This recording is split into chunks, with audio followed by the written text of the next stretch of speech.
que bueno, vamos a empezar a tratar de charlar de este tema, de tratar de ser breve y lo más conceptual posible, en el manejo de una situación que es compleja y cuando uno va a revisar la literatura, que fue lo que me pasó, se encuentra con esto, ¿no?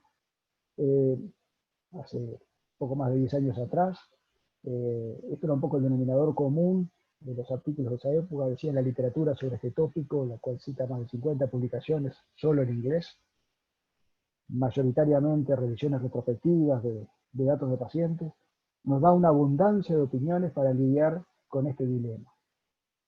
Y uno dice, bueno, ¿qué ha cambiado? ¿Qué ha pasado durante estos 10 años? Y realmente no es mucho lo que hemos cambiado, la posición es medio parecido. Determinar el tratamiento quirúrgico es difícil en el trauma abdominal cerrado, en los pacientes de trauma abdominal cerrado con líquido libre, sin lesión de víscera sólida, por la tomografía computada. O sea que uno dice, bueno, seguimos sin poder definir, o tal vez hay más de una definición o muchas definiciones sobre el mismo tema, muchas opiniones, y hay algunas encuestas hechas el American College hizo encuestas en Estados Unidos y realmente la diversidad de opiniones sobre cuál es la mejor conducta con este tipo de enfermos tal vez no ha llegado a su punto final. Y es eso, vamos a tratar algunos aspectos de esto que es a veces un dilema diagnóstico. Este es un paciente nuestro de hace unos años atrás, en el cual la tomografía computada mostraba esta infiltración del mesenterio y venía la duda en un paciente asintomático, laparotomizarlo, no laparotomizarlo, hacemos una laparoscopía, al final se laparotomizó y bueno, tenía un hematoma no expansivo del mesenterio y dice, bueno, tal vez fue una laparotomía innecesaria, pero es la realidad que uno vive en una situación que es relativamente infrecuente. Entonces yo procuré hacer una revisión de la literatura de los últimos años sin tener ninguna intención de hacer una revisión sistemática y en conocimiento de que, por supuesto, ni que hablar de hacer un metaanálisis porque no existen ni siquiera estudios aleatorios, prospectivos, que permitan pensar en recomendaciones de tipo 1A o 1B. Entonces, bueno, analicé literatura en PubMed, no me quise quedar con la literatura solo en inglés y revisé también la base de datos de Lilacs y también, bueno, las revistas que habitualmente andamos siempre chusmeando los cirujanos de emergencia y trauma en busca de trabajos. Y encontré en estos últimos 10 años, básicamente, 31 referencias al tema con 10 abstracts, que van a ser la base un poco del análisis que vamos a hacer, pero por supuesto que no les voy a decir nada nuevo, nada que ustedes no sepan, porque como acaban de ver, en estos 10 años no son demasiadas las cosas que han cambiado o se han generado en el manejo de estos enfermos. Los cirujanos de emergencia y trauma, cuando nos enfrentamos a estos enfermos con un trauma cerrado de abdomen, tenemos un conjunto de herramientas para su valoración, comenzando, por supuesto, por la valoración clínica, enmarcada en las pautas del manejo de la TLS. Tenemos, y sobre todo esto para aquellos enfermos con una situación de anormalidad hemodinámica, de suma utilidad el PAS, la tomografía computarizada para los enfermos estables, y bueno, y el desarrollo de los últimos tomógrafos helicoidales, multidetectores. El lavado peritoneal diagnóstico que ha venido cayendo en el desuso, sustituido en buena medida por las técnicas de imágenes. Por supuesto, la videolaparoscopía, con sus indicaciones, se diría cada vez más crecientes. Y ni que hablar la laparotomía exploradora de indicación formal en enfermos con hemodinamia anormal o reacción peritoneal sensible, y de indicación formal que puede surgir de la valoración de los estudios auxiliares a la clínica. Pero de todos estos elementos, sin duda el que ha cambiado más y ha impactado más en los pilares diagnósticos del trauma cerrado de abdomen ha sido la tomografía computarizada, con la evolución tecnológica además que han tenido los tomógrafos, a los cuales por suerte algunos de ellos podemos acceder. Y justamente la tomografía computada se ha transformado, digamos, en una cosa que tiene una doble faz. Por un lado es la herramienta que ha evolucionado, es la herramienta que ha cambiado, pero también es el problema, porque este tema que estamos tratando surge precisamente del desarrollo y de la mayor sensibilidad de los tomógrafos, que cada vez son capaces de detectar cantidades menores de líquido con definiciones de imágenes muy importantes, pero acá es donde nos vamos a preguntar si la tomografía computarizada ha tenido un impacto similar en la evolución del diagnóstico y del tratamiento de estos enfermos. Y lo primero que quisiéramos analizar es ¿Cuál es la verdadera magnitud de este problema? Y acá está la primera dificultad, que se trata de que los enfermos que llegan con esta situación, una tomografía que muestra la presencia de líquido libre en el abdomen sin lesión de vísceras óseas, son infrecuentes.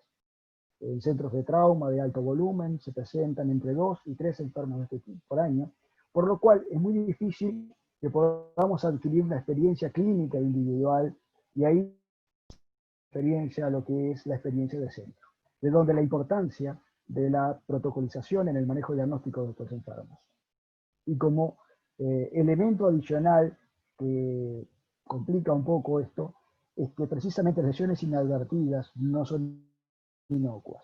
Hay una elevada mortalidad reconocida en el diagnóstico tardío de la lesión fundamentalmente intestinal, que llega al 31% para aquellas que se difiere su tratamiento, su diagnóstico más allá de 24 horas. Y esto ya fue estudiado hace unos cuantos años, ahí por ustedes, en el Hospital Melilla, el doctor Validado y colaboradores, lo muestra muy claramente en este cuadro, en el cual precisamente el tratamiento tardío de las lesiones intestinales tiene un porcentaje de complicaciones ostensible mayor que el tratamiento temprano. Pero otro aspecto que condimenta este tema es que además la literatura es muy diversa en el mismo. Y, por ejemplo, este autor se pregunta cuánto tarda una lesión en hacerse clínicamente evidente y publica esta enorme serie que si bien es retrospectiva, estamos hablando más de 3.500 enfermos, de los cuales 285 eran lesiones intraabdominales, y establece que todos se manifestaron, las lesiones estas, antes de las 9 horas.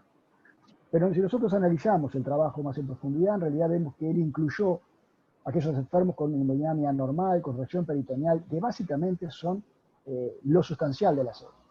Es decir que hay que tener cuidado cuando uno analiza y compara una serie y dice, bueno, cuáles son los resultados del impacto de un tratamiento un poco retrasado en horas, para ver si estamos comparando similares poblaciones de enfermos en los distintos trabajos. En este trabajo retrospectivo y multicéntrico se analiza una población muy particular de enfermos, que son aquellos enfermos que tienen una laparotomía previa, sería una subpoblación de traumatizados abdominales con una laparotomía previa. Y estos autores parten de la hipótesis de que estos enfermos estarían expuestos a un riesgo mayor de lesiones intestinales que al resto de la población y demuestran que ello es así. Los pacientes con laparotomías previas tienen un riesgo incrementado de lesión mesentérica y o intestinal. Ustedes saben que hay un cartel acá de la sala de espera que me tapa parte del slide permanentemente. Ahí está. El problema de los tomógrafos, y fíjense acá partimos de este trabajo del año 2009, es que nos muestran la presencia de líquido libre, pero cuando queremos definir el origen de la lesión, la tasa de falsos negativos no es despreciable. Ustedes me podrán decir, bueno, sí, estamos hablando de un 35% de falsos negativos para los tomógrafos de aquella generación del año 2009. Ahora estamos hablando de tomógrafos multislide que tal vez tengan mayor sensibilidad. Y vamos a ahondar un poco en ese aspecto.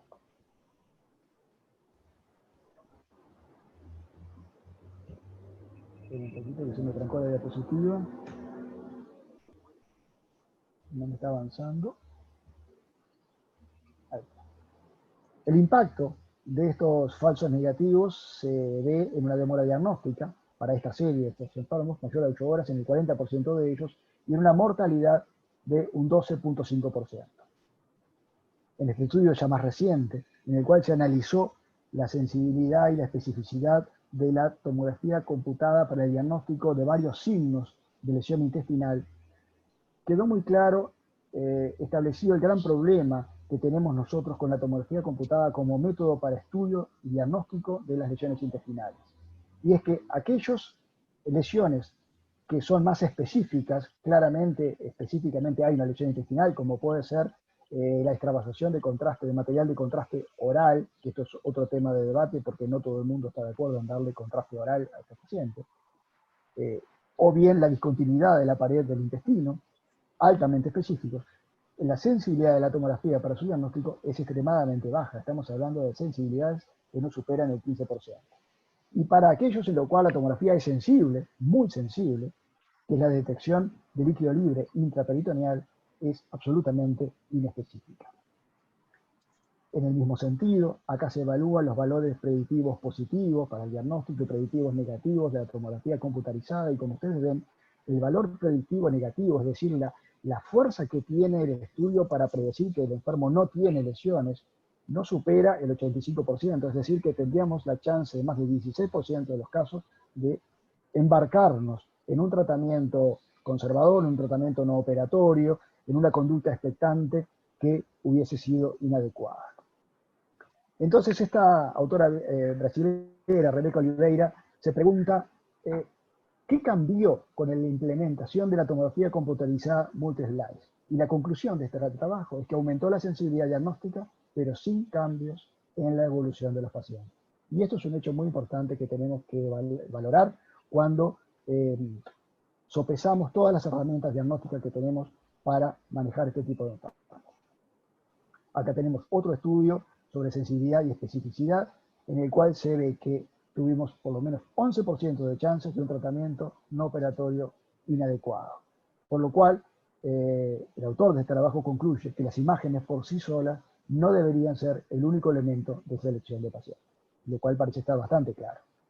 Es interesante entonces en este contexto estas preguntas que se hace Vanessa Vance, que serían como un complemento del solo estudio imagenológico. Tenemos el paciente con líquido libre intraperitoneal sin lesión de víscera sólida ostensible. Entonces, acá vienen las preguntas sustanciales y pertinentes. ¿La hemodinamia es normal? ¿Cuánto líquido está presente en la tomografía y dónde está localizado? ¿Cuán vigilante está el paciente y qué tan fiable es la valoración clínica?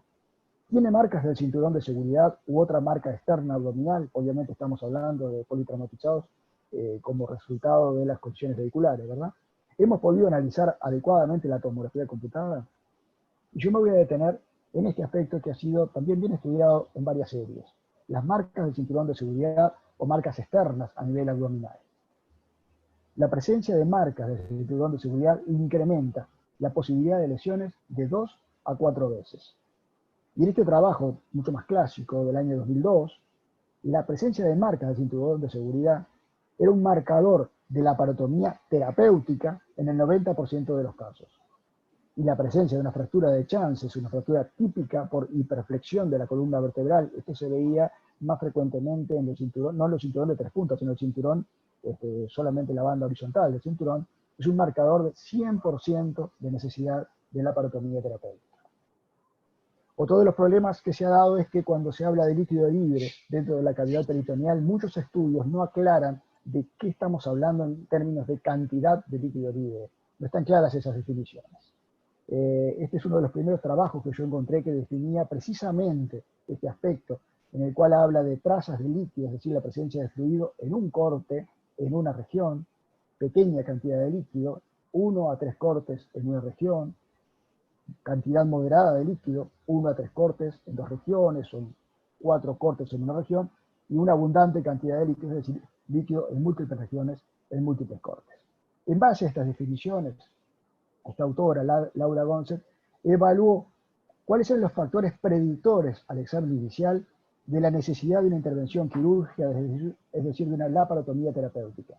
Y la presencia de dolor abdominal, sin duda, fue un valor predictivo de importancia, o sea que es un paciente que tiene líquido libre en la tomografía, que no tiene lesiones de víscera sólida, pero que tiene dolor abdominal.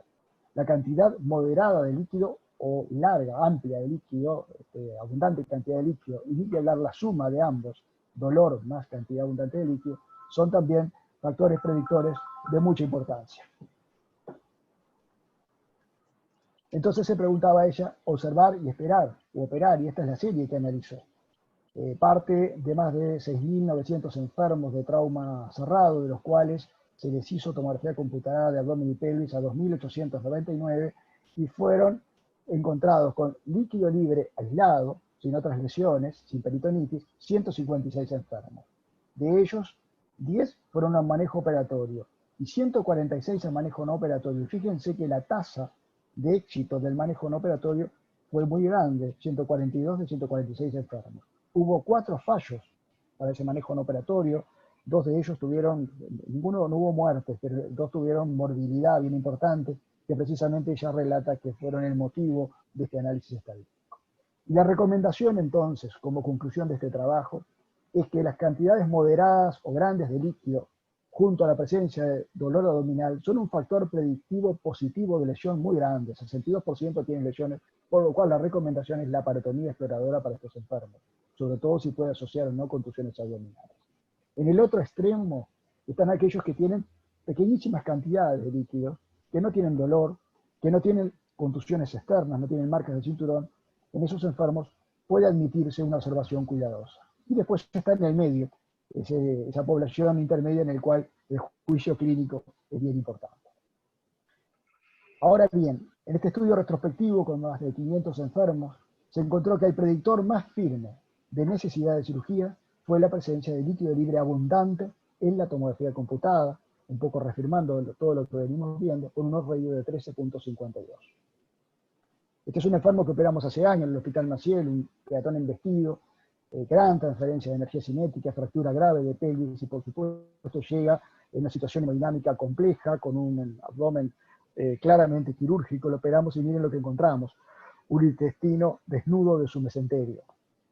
Claro, acá nadie duda que la laparotomía está indicada, pero también otras veces nos equivocamos, como un enfermo que tenía líquido libre peritoneal, que no tenía lesiones de vísceras macizas, que no tenía dolor inicialmente, no tenía reacción peritoneal, y bueno, fue evolucionando en las horas. El enfermo sí desarrolló dolor y extensión abdominal, un ilio, acidosis metabólica, y lo operamos evolucionadamente con una isquemia intestinal porque tenía una trombosis de todo, gran parte de sus arterias mesentéricas, que por suerte evolucionó bien con una recesión amplia de intestino delgado. Entonces, gracias. Parados acá, uno se pregunta si este enfermo no se hubiese favorecido de estudios adicionales, o bien de una laparotomía temprana, o bien de una laparoscopía diagnóstica. Y el rol de la videolaparoscopía en el trauma cerrado ha sido bien estudiado en múltiples series, y yo traje esta, que es del año 2018, porque me pareció una serie importante. Son más de 1.200 pacientes con trauma cerrado abdominal, de los cuales aquellos que estaban obviamente inestables fueron directamente a la laparotomía exploradora. Hubo un número bien importante de enfermos en los cuales se hizo un manejo no operatorio y que fue exitoso, pero vamos a detenernos en esta población: pacientes estables, pero que tenían indicación quirúrgica, que eran 265 enfermos. Esos 265 enfermos se dividieron en dos grupos: 139 que fueron a la laparotomía, la cual fue terapéutica, había lesiones significativas en 131, y hubo 8 laparotomías no terapéuticas. 126 enfermos fueron a laparoscopía, de los cuales en 112 de ellos se encontraron lesiones significativas que fueron tratadas por vía laparoscópica, más de 100 de ellas, y se convirtieron en 9. Hubo 14 laparoscopías no terapéuticas que hubiesen pasado a esta rama de no haberse empleado la laparoscopía como herramienta diagnóstica, o sea que tuvo un impacto muy positivo también en el descenso de laparotomías no terapéuticas, de laparotomías innecesarias. Para finalizar, yo les traje a modo de propuesta y para discutir, lo tiro, esto es para adaptar y adecuar a cada uno de los hospitales, un esquema que surge en definitiva de, bueno, un poco de la revisión de toda esta literatura que brevemente hemos analizado. Y es para aquellos enfermos que tienen esta situación, ¿verdad? Líquido libre, en la tomografía computarizada, sin lesión de órgano sólido, y que se presentan con un Glasgow 15 y que son clínicamente evaluables. Creo que hay dos grandes poblaciones de enfermos: aquellos que tienen un examen físico positivo, tienen reacción peritoneal, esos enfermos tienen que ir a exploración laparoscópica o laparotómica. Aquellos cuyo examen físico es negativo, no tienen reacción peritoneal, no tienen un dolor abdominal intenso, bueno, los que no tienen signos físicos, no tienen lesión de marca del cinturón de seguridad, no tienen nada y tienen muy escaso líquido, podrían ser seguidos clínicamente de forma segura. Aquellos que tienen marcas externas y tienen líquido escaso, se plantea la duda si hacemos un seguimiento estrecho o van directamente a una laparoscopía. Y para aquellos que tienen marcas de cinturón y la presencia de líquido abundante, van directamente a laparoscopía y o laparotomía. Después está la población de los enfermos no evaluables, enfermos en coma. Y acá también volvemos a reiterar la presencia de marcas externas, cinturón de seguridad, abundante líquido. Esos enfermos deben ser explorados. Aquellos enfermos que no tienen marcas externas, que el líquido es muy escaso, podríamos plantear un seguimiento estrecho, tal vez reiteración de imágenes o eventualmente una laparoscopía. Y acá podríamos dejar, y lo dejo planteado, el rol que podría llegar a tener en esta población de enfermos en coma, el rol del lavado peritoneal diagnóstico. Nosotros en nuestro hospital no lo tenemos integrado a los protocolos de manejo actual de los enfermos traumatizados, pero yo sé que hay gente que defiende el lavado peritoneal diagnóstico, y tal vez esta población podría ser una población que podría verse favorecida por la ayuda diagnóstica de él. Bueno, yo les agradezco mucho la atención.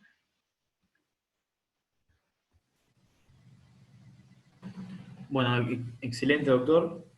Ahora, con estos conceptos y con esto que fuimos aprendiendo en esta clase, la idea es que la doctora Nadine Blanco presente un caso clínico, el cual vamos a ir respondiendo las preguntas que ella vaya planteando.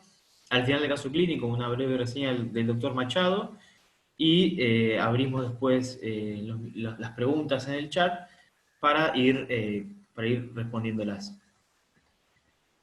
Nadine.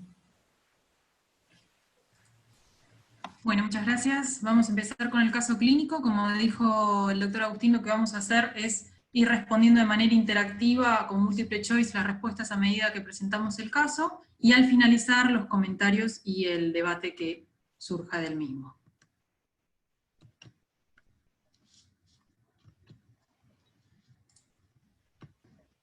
Bueno, comienzo con la presentación. Este caso clínico trata de un varón de 60 años que sufre una caída de altura de al menos 5 metros. El paciente se encontraba en su sitio de trabajo, ¿sí?, talando un árbol, y sufre este accidente donde cae aproximadamente a esta altura, ¿sí?, 5 metros. No pierde el conocimiento y es trasladado rápidamente a nuestro hospital. En la sala de emergencia, en el shock room, en realidad, le realizamos la revisión primaria, ¿sí?, evaluando una vía aérea permeable, el cuello no presentaba particularidades, tenía buena entrada de aire bilateral y buena saturación, hemodinámicamente se encontraba normal, una tensión arterial de 130/80 con una frecuencia cardíaca de 83, lo que da un índice de shock de 0,6. Como les decía, estaba lúcido, ¿sí?, orientado en tiempo y espacio, presentaba un Glasgow de 15/15, y el examen físico sí presentaba dolor a la compresión lateral de la pelvis, impotencia funcional del miembro inferior derecho, y en el abdomen leve dolor, en lo que es semiabdomen inferior, sin defensa y sin reacción peritoneal. En el shock room se le realiza un FAST, realizado por el servicio de imágenes, donde determinan sin líquido libre, sin visualización de lesión de órgano sólido. Se le realiza una placa de tórax, la cual evidenciamos normal, y una placa de pelvis, donde se visualiza una fractura lateral de cadera. Posterior a su ingreso, a las 2 horas, es evaluado por el servicio de cirugía general. Si este es un caso reciente, como estamos mucho más estrechos de personal, se pudo evaluar recién a las 2 horas de su ingreso. Le repiten el FAST porque el paciente presentaba dolor abdominal y se detecta líquido libre.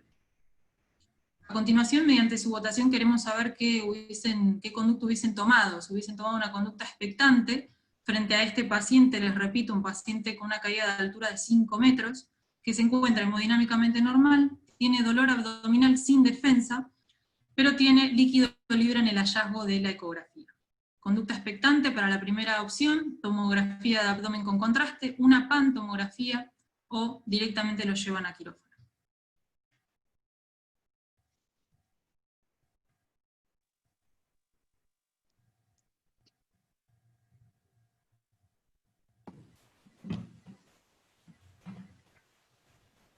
Ya estamos casi por un 70%. Vamos a esperar unos segundos más.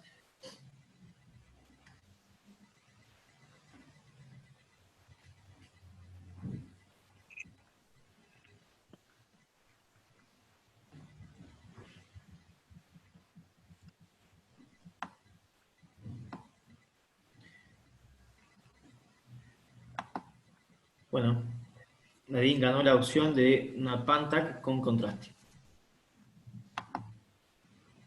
Perfecto, continuamos con la presentación.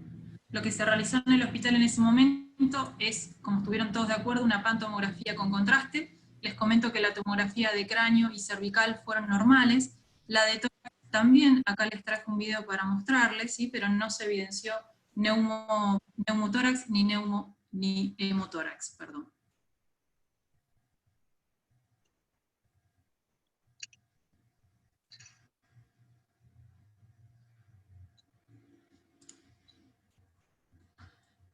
La tomografía de abdomen también tengo para mostrarles un video. Se evidenció líquido libre, fue una tomografía realizada con contraste. Se evidenció, como ven, líquido libre. No se vio lesión de órgano sólido.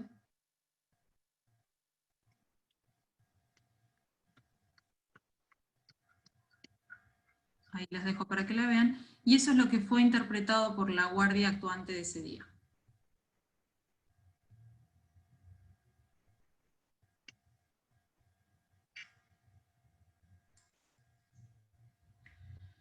Retrospectivamente, analizando las imágenes, lo que se encontró es que además el paciente tenía neumoperitoneo. Si eso no se advirtió en el diagnóstico inicial, acá les traje una imagen para marcarle las burbujas aéreas que se vieron fuera del tubo digestivo. El paciente vuelve al shock room, se encontraba hemodinámicamente normal, una tensión arterial de 120/60, frecuencia cardíaca de 85, saturando 98. El abdomen, si bien persistía blando y depresible, tenía dolor en hemiabdomen inferior. Tenemos el laboratorio de ingreso, sí, con un hematocrito y hemoglobina normal de 41, hemoglobina de 13,7, blancos ligeramente elevados, función renal normal, y evidenciamos ya en los gases una ligera acidosis, con un exceso de bases de -7 y un láctico de 2,3.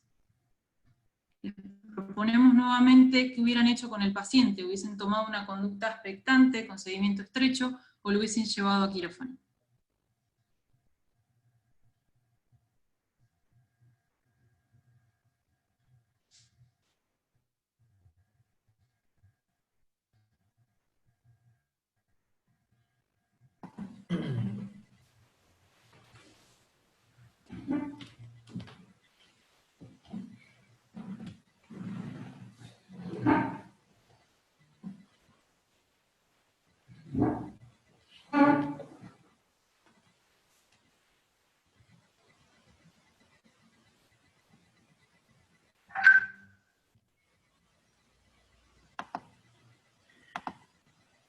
Bueno, muy rápidamente se llenó la barra de la conducta de quirófano.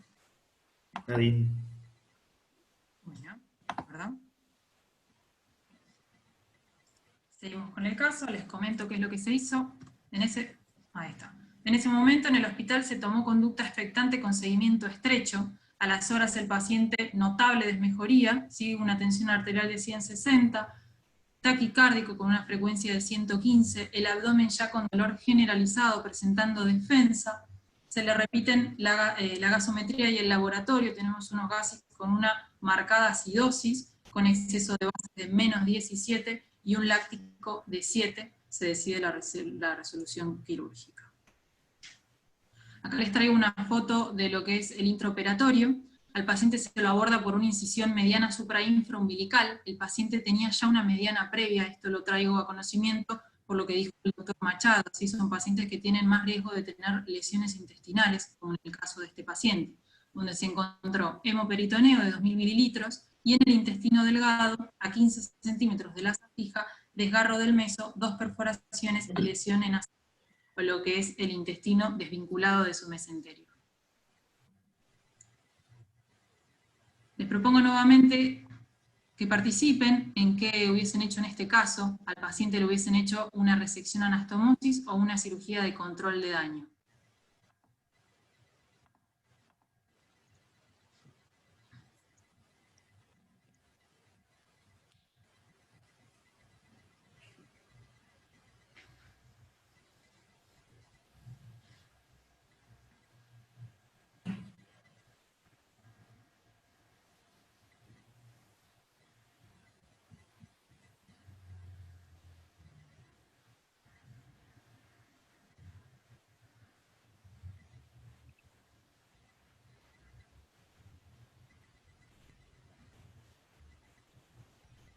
Ahí Nadine te pregunta al doctor Viñoles cómo estaba la hemodinamia del paciente del intraoperatorio.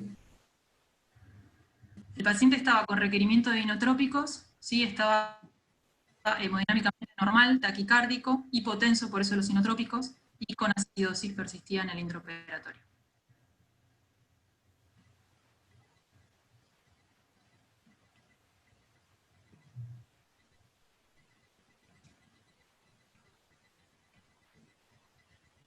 Bueno.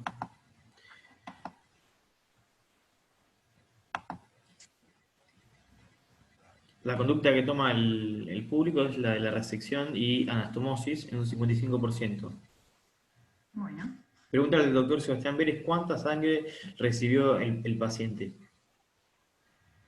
En ese momento se comenzó la transfusión y recibió 2 unidades intraoperatorias.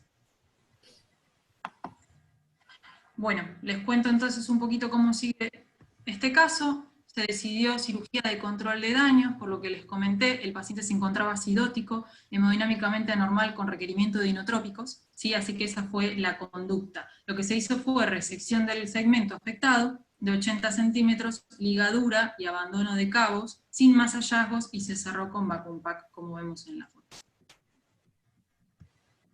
El paciente fue llevado a unidad de cuidados críticos, persistía en asistencia respiratoria mecánica, con requerimiento de inotrópicos, oligúrico. No se lo puede reintervenir en las primeras 24 horas por justamente estos motivos, así que se difiere la intervención recién a las 72 horas, donde muestra una mejoría de su medio interno y de su clínica, ¿sí? Este es el laboratorio con el cual se lo lleva a la nueva reintervención a las 72 horas, ¿sí? Con un pH de 7,51, un exceso de bases de menos 4,2 y un láctico de 2.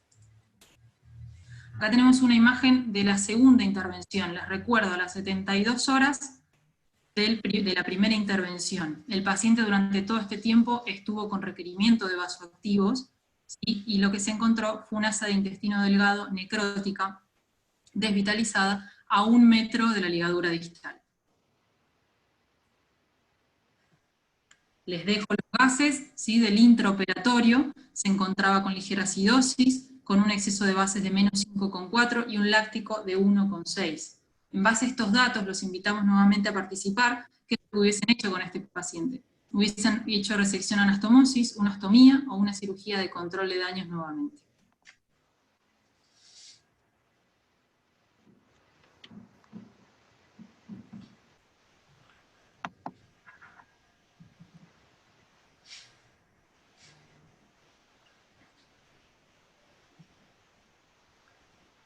Bueno, ahí como dice el doctor Leo Kirchner-Giusti, le contestamos al doctor Closa que como comentaste Nadine, el neumoperitoneo se vio después. Exactamente. Bueno, como había dicho el doctor Machado, encontrar un neumoperitoneo es de alta sensibilidad de que hay alguna lesión. O sea, es específico, perdón.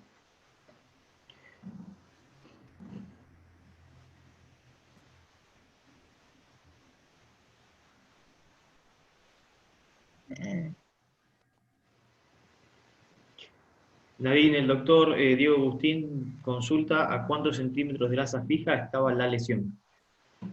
A 15 centímetros.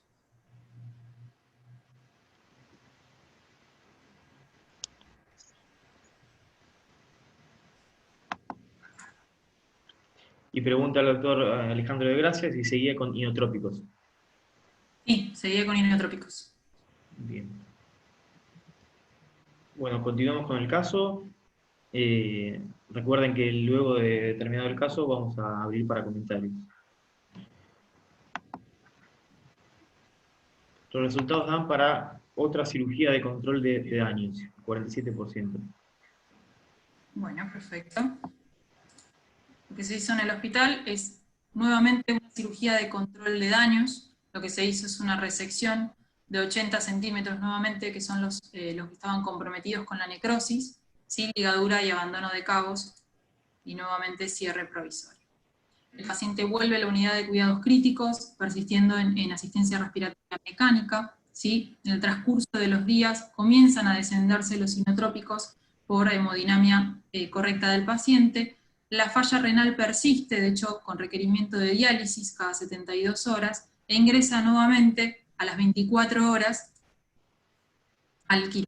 ¿Sí? Esta es la tercera intervención, les pido disculpas, no tenemos imágenes, pero les comento cuáles fueron los hallazgos.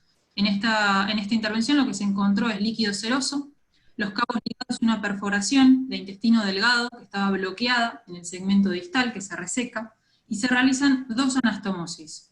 La anastomosis proximal, término terminal, que es la que se realiza a 15 centímetros del asa fija, lo que preguntaba el doctor.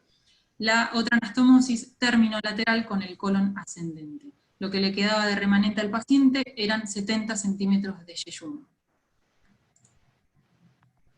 Con este laboratorio es con el cual se toma esta conducta, ¿sí? Intraoperatoria.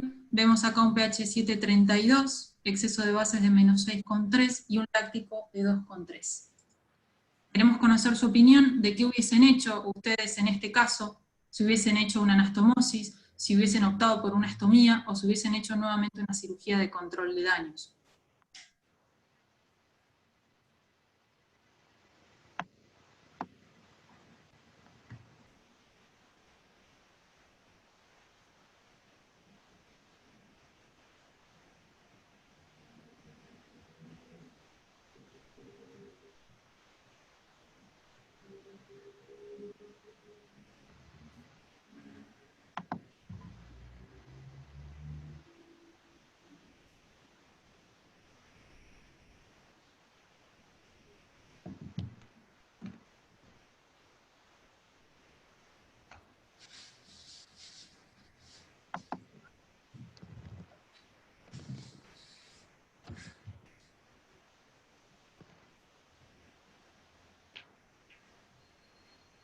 Pregunta al doctor Salviti si no le quedaba nada de ilion distal.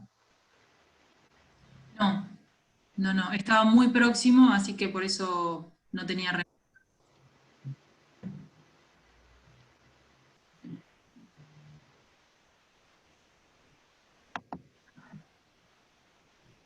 Bueno, la mayoría del público está de acuerdo con las anastomosis. Bueno. El doctor Kirchner Giusti comenta que como alternativa llevaría un asa de yeyuno a la tercera porción duodenal para anastomosar lateral. Una pregunta. Bueno, les comento un poquito. Decidimos comentarles hasta el 10º día posoperatorio. ¿Sí? Este es un paciente que tiene todavía seguimiento en curso, pero a los motivos de nuestra presentación del día de hoy les comentamos hasta acá. 10º día posoperatorio, el paciente persiste en asistencia respiratoria mecánica, aguardando extubación, hemodinámicamente se mantiene normal sin requerimiento de inotrópicos, persiste aún con la falla renal, ¿sí? Con requerimiento de diálisis, y no presenta registros febriles. Bueno. A continuación, como habíamos dicho, le vamos a pedir opinión al doctor Machado primeramente y luego a quien quiera participar de cuáles son las conductas que hubiese cambiado o cuál es su opinión con respecto a el caso. Gracias, Nadine. Yo no tendría que hablar más, ya todo lo que hablé, los tengo cansados.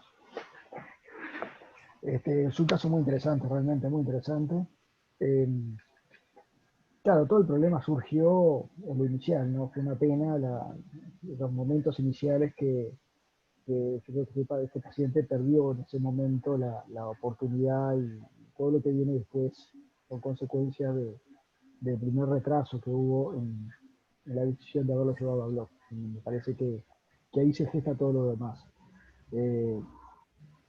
La decisión de qué actuar en cada una de las veces que fue a Block, yo básicamente comparto lo que se hizo, porque en primer lugar hay que estar ahí, viendo cómo se ven las vísceras, hay que estar en la sala de operaciones, en lo quirúrgico. En segundo lugar hay que tener una concepción de lo que es el enfermo globalmente, y ustedes lo estuvieron mostrando, un enfermo que no estaba bien desde el punto de vista de su situación fisiológica. Y hay cosas que a mí me quedan como interrogantes, y yo se las voy a tirar a ustedes, hay gente con mucha experiencia en la sala.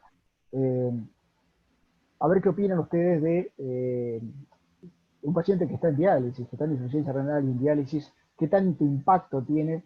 Porque nosotros los cirujanos de trauma tenemos más claro el impacto que tiene la acidosis metabólica, el desbarranque fisiológico en agudo del enfermo que se nos está muriendo, y es muy fácil decidir la cirugía de control de daños en ese momento. Pero un enfermo que se esté dializando, yo no tengo tan claro cuál es la toma de decisiones en ese enfermo que es un inmunocomprometido, que también está en una situación muy compleja, que está ventilado, que está todavía dependiente de asistencia, de múltiples, está con vasopresores, vasoactivos, y que está en diálisis, Yo no sé cuándo es el momento ideal frente a toda esa panorámica para decir, bueno, acá nos jugamos todos, anatomizamos todo y seguimos adelante. Realmente a mí me quedan muchas dudas. No estoy diciendo que esté mal ni mucho menos, pero no sé, realmente no sé. Tengo más dudas que certezas. La doctora Andrea Potes había levantado la mano.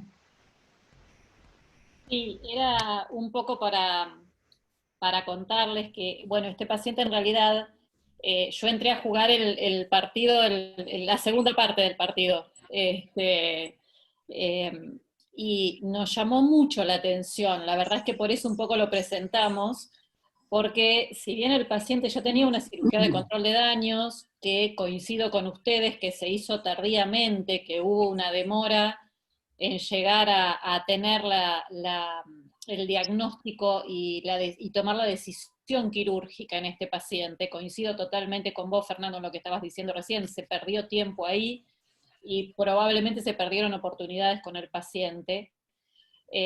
Cuando yo lo entro a operar en el segundo tiempo de el control de daño, nos encontramos con las asas intestinales anudadas que estaban bien y vitales, y a 1 metro de ese nudo, esta gran cantidad de ilion sería, porque la otra parte estaba en yeyuno, esto era ilion, ilion terminal, eh, con esta necrosis, como la acaban de ver ustedes en la fotografía. Una necrosis que llegaba a 5 centímetros de la válvula ileocecal, o sea que era una necrosis prácticamente de todo el ilion. Y realmente me quedó la duda porque definitivamente para mí esto no era por el trauma. Entonces, la verdad es que la duda era, por un lado, si era una isquemia provocada por los inotrópicos, y la verdad es que pensando en lo que vos estás planteando, en el tema de que se había dializado, bueno, yo la verdad es que no sé si la diálisis tuvo algo que ver con esto o no. Yo le atribuí esa gran necrosis, sinceramente, a los inotrópicos, porque el paciente llegó a requerir una gran cantidad de inotrópicos.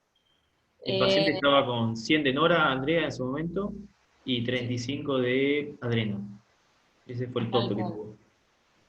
O sea, era una cantidad de inotrópicos importante. Nosotros le atribuimos esa segunda necrosis que vimos a la cantidad de inotrópicos, sinceramente.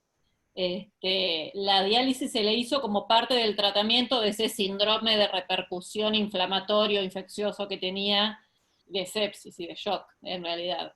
Pero pudo haber tenido que ver, porque la realidad es que la diálisis hipotensa a los pacientes, con lo cual yo no sé hasta qué punto también la diálisis no hay que ponerla en el juego este. La verdad es que no te lo sabría decir. Bueno, el doctor Néstor Rodolfo quiere hacer un comentario, y luego empiezo Hola, buenas con tardes. los... Sí, sí, sí. No sabes que estaba viendo, yo te soy muy sincero, a pesar de tener el diario del día lunes, muy probablemente le hubiéramos hecho una resección y anastomosis de entrada y nos hubiera ido re mal, como lo que pasó posteriormente. Ahora, está bien, ustedes hacen todo este comentario acerca de que la cuestión es por qué tuvo que tener tantos inotrópicos ese paciente, es la primera pregunta que yo me hago, porque la verdad que por todo lo que se vio anteriormente también puede ser por la demora en la cirugía. Ahora yo pregunto, una cirugía temprana, que hubiera encontrado esa lesión de intestino delgado, que uno hace una resección y anastomosis, porque se vio en la tomografía, se veía el neumoperitoneo, se hace una resección con una anastomosis, uno cierra el abdomen si la hace temprana la cirugía. ¿Hubiera ocurrido después o no esa otra necrosis? Esa es la otra pregunta que hay que hacerse. Es una interrogante que yo tengo, nada más. Bien. Bueno, Nadine, ¿te puedo pedir que vuelvas a poner la tomografía? Mientras voy leyendo una consulta, la doctora Guarneri, esperen que se me fue el chat. Ella dice que a ella le queda la duda que más que neumoperitoneo le impresionaba neumatosis intestinal. Doctora, si quiere habilitar el micrófono. Sí, buenas tardes, doctora Guarneri. Sí, a mí me quedaba la duda, igual el doctor Barilao me hizo un comentario también por privado, me quedaba la duda que no fue una neumatosis parietal.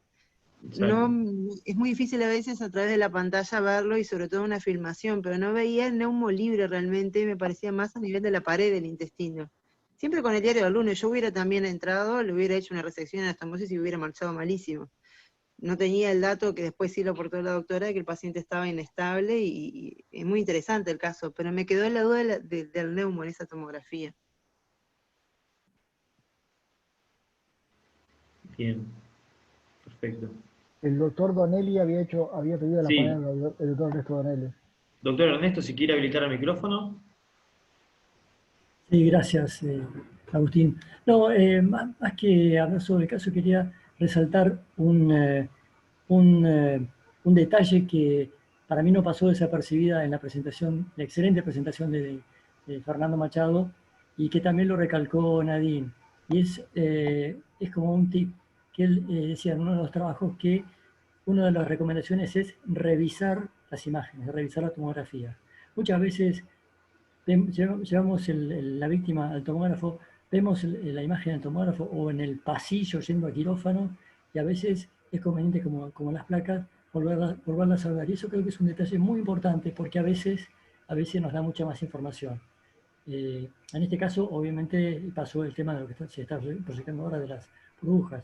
La verdad que no sé si es una neumatosis o es neumoperitoneo, pero creo que es importante recalcar eso. Pedir las imágenes, verlas y verlas otra vez, analizarlas. Muchas gracias. Le damos la palabra al doctor De Gracia, Alejandro.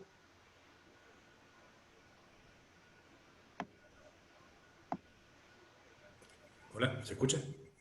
Sí, Alejandro. Hola. ¿Qué tal? ¿Cómo le va? Excelente la presentación, Fer, y el caso interesante. Sin ánimo de cuestionar lo que pasó, ni mucho menos, porque eso no es el objetivo. La pregunta a que voy yo es que creo que todos tenemos en mente de hacer la anastomosis inicial, ¿no? Sentimos siempre reticentes en dejar pacientes sin anastomosar inicialmente. Pero este paciente ya venía corriendo lo de atrás, llevaba mucho tiempo de evolución, tenía un franco hemoperitoneo, estaba acidótico, y la respuesta que tuvo después de la primera cirugía tardó en recuperar casi 72 horas. O sea que ese paciente no estaba evolucionando como uno quisiera que evolucione. ¿Y de qué depende de la falla de la anastomosis? Y más allá de pensar que es un error de técnica, que es lo más comprobable como factor de falla en anastomosis, que descarto esa opción por quienes intervienen. El otro tema es que haya mala perfusión en los cabos que estás anastomosando. ¿Y por qué mala perfusión? Y si ese paciente no estaba recuperando el estado de normalidad en menos de 72 horas, con inotrópicos a esa dosis, con insuficiencia renal, muy probablemente la circulación de esos cabos no estaba del todo bien y no iban a pegar. Nadie le gusta dejar ostomías y es muy difícil dejar una ostomía tan cerca del ilion o del yeyuno, pero me parece que intentar que peguen es jugarse a mucho. Y recién le pregunté y me contestó Andrea por qué había tanto hemoperitoneo, me dijo que lo que sangraba es el meso. No había otro sangrado que se hubiera evidenciado, porque llama mucho la atención que perdió tanta sangre y tuvo tanta repercusión hemodinámica. No, vos sabés que, perdón chicos, tomé la palabra, ni pedí permiso, pero básicamente este paciente no le encontraron nunca otro área de sangrado. El paciente sí tenía un desgarro de meso, que eso aparentemente fue lo que provocó el primer hemoperitoneo, que ustedes vieron en las imágenes tomográficas que era importante, y nunca tuvo ninguna otra causa de sangrado. Sí creo que tardó tanto el tema del recuperar esas 72 horas que tuvimos que esperar en el control de daño, porque volvemos al principio, tardamos mucho tiempo en darnos cuenta de lo que estaba pasando con el paciente. El paciente en ese tiempo adquiere una deuda que, olvídense, la tenemos que empezar a correr de atrás y nos cuesta mucho alcanzarlo. Entonces, realmente creo que esa deuda, que ese tiempo de espera, ese tiempo de espera no, ese tiempo de falta de diagnóstico en realidad, fue la que ocasionó esa respuesta después bastante demorada del paciente. Pero no tenía ninguna otra causa de sangrado realmente. Lo único que tenía era desgarro de meso y la isquemia de ese asa. Y después en la segunda cirugía, encontramos la isquemia de todo el resto del intestino. Perfecto. Quería darle la palabra al doctor Sebastián Vélez. Él pone en el comentario que los 3 puntos a discutir, que ya fuimos discutiéndolo, fueron la evaluación quirúrgica que fue tardía, la interpretación correcta de la tomografía y la reanimación adecuada desde el inicio. Doctor Sebastián Vélez, ¿quiere agregar algo? Hola, ¿cómo les va? Buenas tardes. Bueno, muy interesante el caso y muy bien presentado. No, yo puse esas 3 cosas porque creo que a veces uno interpreta que uno le da oportunidades al paciente, como que le hice una cirugía de control de daños o le hice una cirugía de resección de anastomosis y le di la oportunidad. Y este paciente, en realidad, los pacientes nos dan oportunidades a nosotros y creo que ese tiempo en el cual no fue evaluado en un principio quizá marca un poquito también el inconveniente al cual llegamos, ¿no? Quizá lo de la cirugía de control del daño no es lo que le hicimos, sino lo que nos quedó para hacer. Y después, bueno, se sobrevino quizá complicaciones en base a esa demora, y también entiendo que la tomografía, si lo interpreta un imagenólogo por ahí un par de veces, como se dijo recién, también es una muy buena oportunidad que nos da el paciente, y después, bueno, son cirugías de rescate más que nada las que siguen, en la cual en la cirugía de rescate lo que tenemos que hacer es salvar la vida del paciente y hay que hacer todo lo imposible para eso. Así que me parece que esos 3 puntos son los que comienzan toda la discusión. Gracias. Algo para agregar, creo que en nuestro hospital y en la mayoría de los hospitales los que leen las imágenes es el residente, el cirujano de planta. Por lo general, cuando pasa el traumatismo, no hay especialistas. Es más, creo que esta tomografía fue vista por un especialista al día siguiente y ahí es cuando se encuentra el neumoperitoneo. ¿Es así, Nadine? Es así, en ese momento no fue evaluada solamente por el cirujano de guardia y posteriormente a la conducta del paciente ya operado, se advirtió que además había neumoperitoneo. Seguimos con los comentarios. Doctor G. Vélez, si se encuentra presente, puede habilitar el micrófono.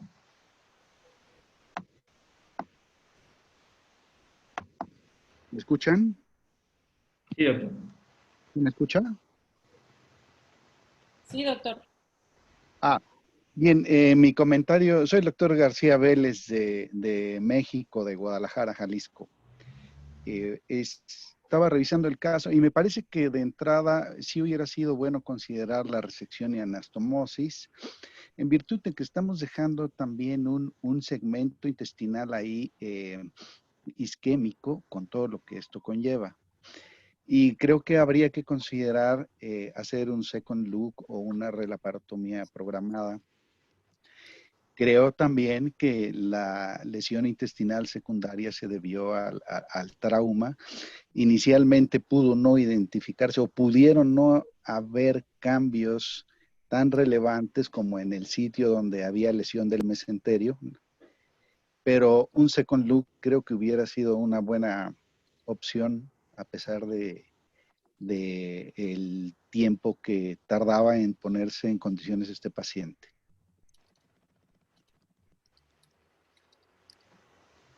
Acá el doctor de Gracia pregunta si en la primera cirugía el paciente queda con abdomen abierto y contenido o se cierra. ¿Es para mí? No, en la última cirugía, cuando hicieron la última. ¿En la última preguntas, Alejandro? ¿En la cirugía de las anastomosis? Sí. En la última cirugía lo cerraron. Sí, exactamente. Con fe. Esa es tener fe. Me gusta. La fe nunca se pierde, Ale. La fe nunca se pierde. Mucha agua hay que ponerle. Bendita. Acá, Juan, Agua bendita. quizás para una parte de la parte legal, ¿no?, del caso clínico, él sugiere que no se informe el ataque por el servicio de imágenes, habría que dejarlo asentado en la historia clínica. Doctor Machado, ¿usted qué piensa? Sí, nosotros con el tema de imágenes tenemos problemas. Yo los escuchaba y veo que son problemas compartidos. Sucede habitualmente en nuestro hospital que las imágenes son informadas por un residente en primera instancia, y luego recién, y a veces ese recién es al otro día, son evaluadas por algunos de los integrantes del staff docente. Y lo peor que nos sucede a veces es que el informe primario del residente no son coincidentes, hay correcciones, y el primer informe es eliminado del sistema electrónico. Nosotros se escribe por vía electrónica y solo aparece el segundo. O sea que ahí hay un problema, que ya lo hemos hablado más de una vez, que es un problema realmente que tiene que ver con un problema legal y con un problema ético. A nosotros, como departamento de emergencia, ustedes se imaginarán, les pasará lo mismo, a veces nos cambian la toma de decisiones, no es lo mismo para tomar decisiones en el seno del trauma que en el seno de la medicina interna. Bueno, si informamos un poco distinto una neumonía comunitaria con diferencia de horas, factiblemente el enfermo no se le va a cambiar demasiado el tratamiento, pero nosotros los enfermos de trauma y los enfermos de cirugía de urgencia, obviamente tomamos decisiones en base a esos informes, por lo cual es importante también nuestra interpretación. Pero a veces, bueno, nos quedan dudas dudas que nos gustaría evacuar a veces con personal del staff con el cual en hora de la noche no contamos. Entonces tenemos, por lo que veo, problemáticas similares. Y sí, yo creo que todo lo que se haga, yo no sé si esto no es un tema de hacer casa de brujas, pero sí todo lo que se hace en torno a un paciente debería quedar como constancia escrita en la historia clínica, porque son en definitiva, los resultados finales tienen que ver con todas las tomas de decisiones que vamos haciendo a lo largo del camino asistencial, acertadas o equivocadas, opinables o no, pero creo que todo, el mejor respaldo médico legal que tenemos, y esto es así en todos los países del mundo, es que la historia clínica esté documentada, reflejando perfectamente lo que se hizo con el paciente. Ahí creo que toma importancia para el residente de cirugía y para el cirujano formarse en ecografía y formarse en la lectura de las imágenes. Le doy la palabra al doctor Daniel Sánchez y luego sigue el doctor de Gracia. No, quería preguntar si el paciente seguía en diálisis actualmente, que no me acuerdo en el último slide y decía... Sí, doctor, sí. Persiste en diálisis, aunque con mejoría, persiste en diálisis. Dale, gracias. Doctor de Gracia. Alguna proposición. No trituremos lo que se le escapó al cirujano que valoró la tomografía. Porque que esté libre de pecado, que tire la primera piedra. Sería ideal para todos si tuviéramos al lado un especialista en imágenes todos los días que tenemos que tomar decisiones. Así que creo que la discusión debiera pasar, no por decir, y se pasó el tiempo, no lo vieron. Tal vez habría que situarse en ese lugar, en este momento donde el COVID nos está desbordando todas las salas de urgencia, faltan brazos para trabajar, los recursos siempre son escasos, y hay un montón de concausalidades. No lo justifico, pero tampoco me parece que el motivo de la discusión, cuando estamos todos sentados en la tribuna y gritándole a Messi que debió haber pateado mejor, pero sentados en la tribuna, no es la mejor opción. Creo que la discusión debiera pasar por cómo estamos tratando al paciente ahora. Dijo el Mosquito, ¿no? Cómo se está tratando al paciente, si anastomosis sí, si anastomosis no, qué cosas hubiesen actuado en contra de no anastomosarlo, qué cosas actúan a favor, y no una triturada del médico actuante que se le pasó, como se le pudo pasar a cualquiera. Doctora Potes. Un poco iba a decir, sí, iba a decir algo parecido a lo que dice Ale. La verdad es que esto de que el médico que no es especialista en imágenes tenga que actuar como especialista en imágenes, nos da un índice de error importante y no tiene que ver con que nosotros hagamos mejor o peor nuestra tarea, sino que tiene que ver con que realmente no es para lo que nos hemos formado. La verdad es que a esta altura vemos, yo creo que ya las tomografías de guardia ha pasado a ser son más vistas por los cirujanos, por lo menos en la parte abdominal y tórax, más vistas por los cirujanos que por el médico especialista en imágenes. Y siempre tomamos decisiones en base a lo que nosotros vemos, sin la posibilidad de contar con un especialista en imágenes que nos diga, no, mira, acá no, o acá sí, o acá te estás equivocando. Y todos nos hemos estado tratando de formar, pero bueno, evidentemente es otra especialidad por algo, imágenes. Y ahí es donde entra un poco en juego esto de, por ahí a veces, usar el lavado peritoneal diagnóstico, que hoy lo nombró Fernando, y que me gustaría hacer un comentario simple del lavado peritoneal diagnóstico, porque en estos casos nos suele servir el lavado peritoneal diagnóstico para esto.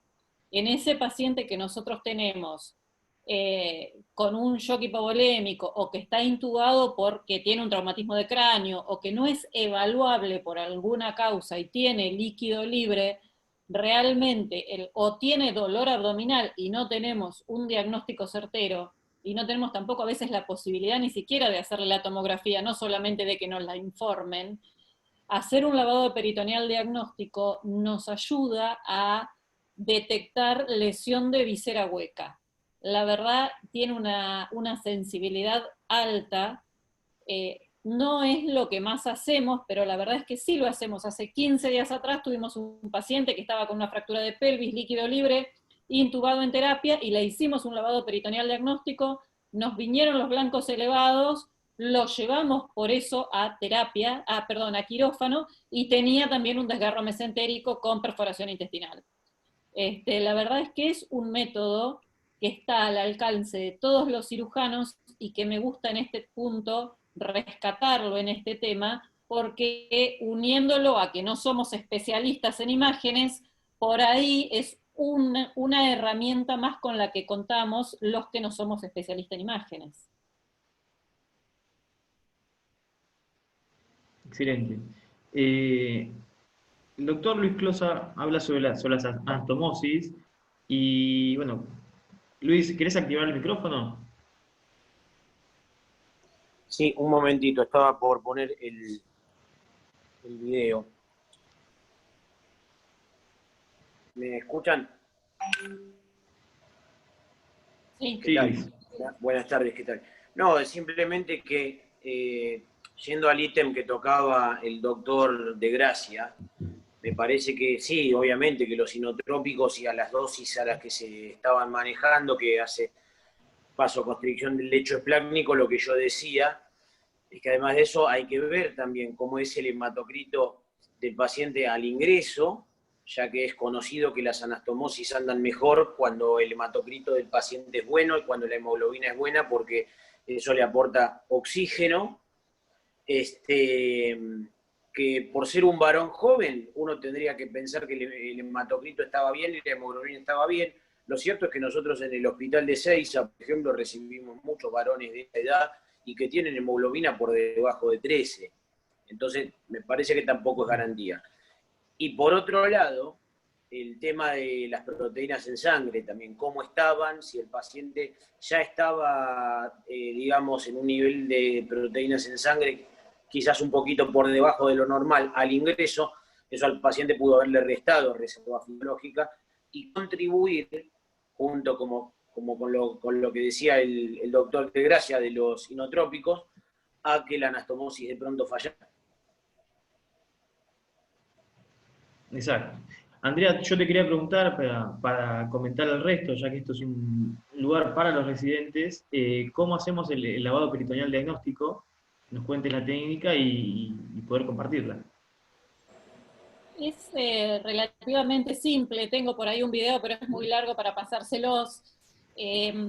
Lo que hacemos es una incisión pequeña de 1 o 2 centímetros a nivel umbilical, infraumbilical en la mayor, es la técnica, pero solemos hacer la supraumbilical en casos como el que les acabo de contar que lo hicimos, que era una fractura de pelvis que estaba con los tutores externos y realmente se nos complica para trabajar, entonces vamos supraumbilical, en las mujeres embarazadas, en pacientes que tienen incisiones infraumbilicales o medianas, ahí vamos a supraumbilical, a territorio virgen también. Vamos con disección hasta el peritoneo. Una vez que entramos al peritoneo, primero vemos a ver si hay algo de líquido que salga espontáneamente, y ese líquido se toma y se manda al laboratorio, y si no hay líquido que salga espontáneamente, se coloca una sonda nasogástrica o una guía de suero, y lo que tengan ustedes, una sonda nasogástrica sería lo ideal, y después se instilan dentro de la cavidad abdominal 1000 centímetros cúbicos de solución fisiológica, en la medida de lo posible, a una temperatura adecuada, por lo menos a 37 grados. Y después de eso se recupera líquido, y ese líquido que se recupera se manda a estudiar. Básicamente lo que mandamos a medir es la cantidad de glóbulos rojos, la cantidad de glóbulos blancos, fibras vegetales, amilasas, urea, creatinina también podemos pedir si estamos sospechando alguna otra lesión de nivel urológico. Y realmente parece una tontería, pero los glóbulos blancos, que tienen que ser 5.000, vinieron en 30.000 y fue absolutamente patognomónico de lesión de víscera hueca, sin necesidad de que vengan las fibras vegetales. Realmente tiene una especificidad bastante alta.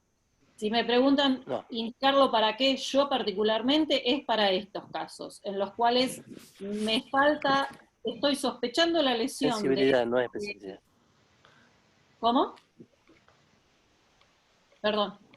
Para mí está indicado, para específicamente estos pacientes, que necesito confirmar la sospecha de lesión de víscera hueca, específicamente. En esos casos es cuando lo hacemos. Muchas gracias, Andrea. ¿Algún otro cirujano tiene alguna otra técnica o tiene alguna otra forma de que lo hace?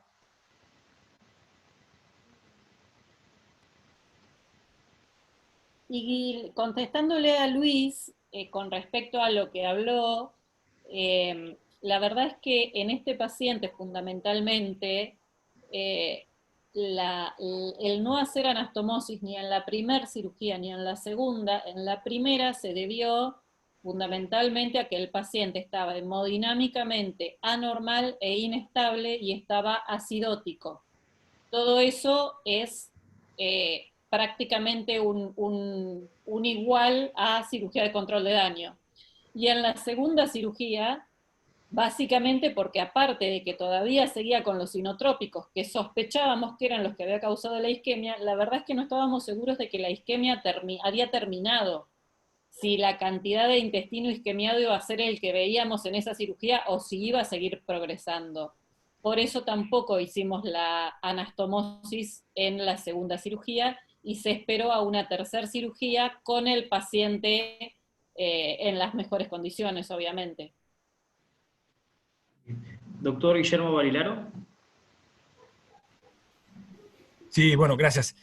Bueno, excelente todo. La presentación, Fernando, muy clara, y después los comentarios de todos. Realmente hoy nos llevamos un montón de cosas relacionadas con este tema. No, yo solamente quería hacer un comentario así un poco global de este tema, y la realidad es que bueno, la experiencia ha sido dura con el líquido libre sin lesión de órgano sólido desde hace muchos años. Es una entidad a la cual empezamos a tenerle respeto, y uno se acuerda de hace muchos años cuando no se hacía tanto tratamiento no operatorio. Cualquier paciente con líquido libre se operaba, a veces con líquido libre en la ecografía se operaba.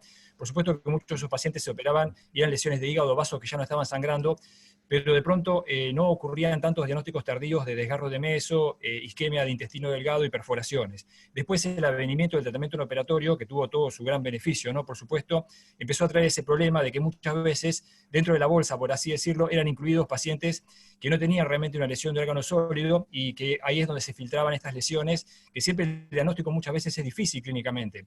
Entonces, creo que una de las primeras cosas que tuvimos que aprender, como todos ustedes han dicho, es a ponernos más mucho más ágiles con la tomografía. Lamentablemente muchas veces ha ocurrido y ocurre en muchos hospitales que no hay un médico de planta de guardia activa, de radiología, y entonces, bueno, hemos tenido que aprender a ver tomografías, pero ahí hubo una cosa que nos favoreció, y es, bueno, por supuesto, no en todos los lugares ha sido igual, es el advenimiento de nuevos tomógrafos que tienen una visión, una precisión diagnóstica muy alta, y realmente cuando uno va a ver esas tomografías al propio tomógrafo, ¿no? En el monitor, con el técnico del tomógrafo, y ve las distintas incidencias, ve los distintos cortes, ve justamente si, como se hace con contraste endovenoso, eso realza mucho los órganos y permite obtener datos, y bueno, empezamos a obtener muchos más datos que realmente nos sirvieron. Empezamos a buscar, por supuesto, de la bibliografía, lo que se mencionaba como signos indirectos, como es el engrosamiento de asas delgado, pequeñas burbujas.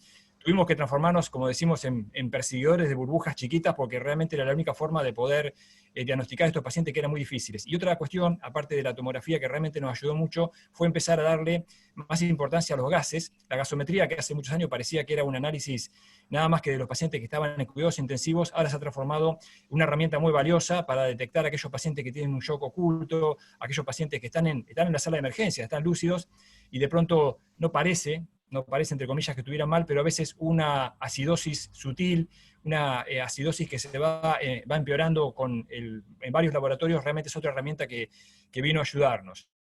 Y después, bueno, por supuesto, hubo el lavado peritoneal, al que nosotros conocíamos hace muchos años, en muchos lados fue abandonado, pero bueno, como decía Andrea recién, nosotros lo seguimos utilizando, y creo que hay dos campos ahí para el lavado peritoneal. Uno, los pacientes inconscientes, donde no tenemos la clínica para ver si ese paciente está con dolor, está empeorando, y otro gran campo del lavado peritoneal son esos pacientes que están en cuidados intensivos, como el paciente que mencionaba Andrea, pacientes que no solamente están inconscientes, sino que aparte tienen traumatismo de cráneo, traumatismo de tórax, circunstancias que podrían hacerlos malos candidatos para el neumoperitoneo de la laparoscopía, porque ahí viene justamente la última herramienta que ha llegado a ayudarnos al tema del líquido libre sin lesión organosorio, que es la laparoscopía. Sin duda que hoy en día, en los lugares donde se puede hacer la laparoscopía, es algo muy valioso para estos pacientes, porque justamente permite evitar cirugías innecesarias por un lado, y por otro lado, permite evitar laparotomías innecesarias, y por otro lado permite detectar a aquel paciente que ya tiene una isquemia, pero todavía no está perforado, ¿no? Uno siempre quiere llegar a tiempo con estos pacientes. Pero bueno, a veces la laparoscopía no se puede hacer por el traumatismo de cráneo, por el traumatismo de tórax, siempre está ese temor de que el neumoperitoneo aumente la presión intratorácica, la presión intracraneal, y entonces, bueno, ahí creo que queda otra vez ese casillero para el lavado peritoneal. Siempre decimos, ¿no?, que el lavado peritoneal nunca morirá, porque sigue siendo un recurso para todos los hospitales, para todos los lugares, incluso a veces en hospitales grandes sigue teniendo su uso. Y finalmente, como último comentario, ya pasando a una etapa posterior, ¿no? Ese paciente que fue un control de daño, ese paciente que tuvo que ser reoperado varias veces, es difícil tomar la decisión de una anastomosis que pueden significar peritonitis, sepsis y muerte. Y nosotros, bueno, no les puedo contestar con números, lamentablemente. Tendríamos que hacer un trabajo multicéntrico quizás, de a ver cómo les va a los pacientes que son anastomosados cuando vienen de un control de daño. La impresión que uno tiene es que venimos 50 y 50%, no son resultados fantásticos, hay que tener mucho cuidado, y a veces una anastomosis que parece que queda bien, después el paciente no anda bien, porque obviamente el paciente está sujeto a muchos factores. Simplemente como curiosidad, que este caso nos desató, empezamos a buscar y encontramos en la bibliografía muchos reportes de pacientes que vienen de un control de daño y de pronto ante una mala condición no se anastomosaron, sino que se sacaron las dos bocas juntas, a veces cerca del ángulo de Trace, y en la boca distal se colocó una sonda Foley. Una vez más la sonda Foley brindando un servicio, se colocó una sonda Foley para hacer lo que se conoce como enteroclisis, es decir, una alimentación enteral hacia el cabo distal, que tiene en esos casos a veces más longitud que el cabo proximal, como un recurso más hasta que el paciente mejore, y bueno, por supuesto que en este caso la anastomosis quedó mucho diferida para mucho tiempo después. Ese es un tema como para debatir y de pronto, bueno, que puede ser de interés. Bueno, muchas gracias y excelentes los aportes de todos. Hago una aclaración porque recién justo me avisaron o me consultaron, porque yo dije 5.000 blancos como normal en el lavado peritoneal, y no, son 500 blancos como normal. La verdad es que no me di cuenta de que te estaba diciendo 5.000. Son 500 blancos como normal, más de 500 es patológico. Bien. Doctor Sánchez. Sí, siguiendo un poco con lo que decía Guille, ¿no?, del lavado peritoneal. Nosotros tuvimos una época sin ecógrafo y hacíamos mucho lavado peritoneal, ¿no? Y nos sirvió la verdad que bastante. Lo que hacemos por ahí, ahora ya tenemos ecógrafo, por supuesto, pero ante la duda muchas veces en vez de hacerle el lavado, lo que hacemos es una punción en el punto de Villafañe, y por ahí cuando nos da positivo mandamos a analizar, ¿no? el líquido y no, la verdad que nos da por ahí bastante buenos resultados y evitamos un poco hacerle la pequeña laparotomía para el lavado. Por ahí no sé si los residentes lo hicieron o lo vieron alguna vez, es más de médico viejo esto creo, las punciones en la fosa ilíaca izquierda, ¿no? Para aspirar y hacer un pequeño lavadito también por ahí se puede, una opción digamos al lavado también. Yo como soy una niña, Daniel, te cuento que no he hecho las funciones en la fosa ilíaca derecha, pero sí en una época hacíamos en mujeres funciones a través de la vagina en el fondo de saco de Douglas. Y realmente teníamos un diagnóstico también con la punción del fondo de saco de Douglas, aspirábamos el contenido intraabdominal. Era una técnica relativamente simple de hacer, no muy cruenta, sin mayores problemas, y podíamos saber de qué líquido estábamos hablando intraabdominal.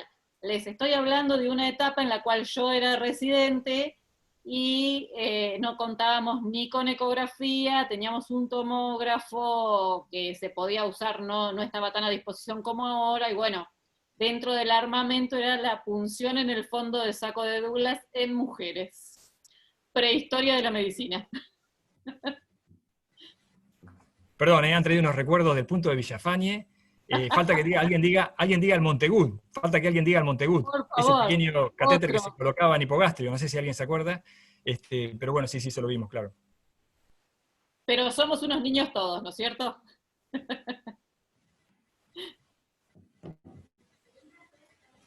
Bueno, le agradecemos mucho abrimos nuevamente el chat. Mientras le vamos agradeciendo al doctor Machado por la participación, a Nadine por el caso clínico, y a todos los que han comentado y han hecho preguntas y han contestado. Le vamos contando que el miércoles que viene vamos a volver a tener una jornada interactiva, en la cual vamos a resolver otro caso clínico. Abro para que cualquier residente que quiera inscribirse, mande mensaje. Vamos a estar resolviendo casos clínicos con el doctor Daniel Sánchez y con el doctor Fujimi, moderados por el doctor Alberto Oxac. Que hoy Alberto Oxac no comentó nada. No tenemos más las preguntas complicadas de Alberto. Se está manteniendo al margen. Hoy no. Está preparando para el miércoles que viene. Está cargando energía. Sí. Acá el doctor Vilgracia dejó en los comentarios un PDF sobre el lavado peritoneal, para que lo descarguen todos. Buenas noches, estoy manejando, estoy un poco complicado con el manejo, pero por supuesto los felicito a todos, la verdad que siempre los encuentros están muy, muy buenos. Les mando un abrazo grande a todos, y feliz día del residente, che. Bueno, Alberto, muchas gracias. Tenés manos libres, ¿no, Alberto? No estarás manejando y hablando por teléfono. Por las dudas no preguntemos.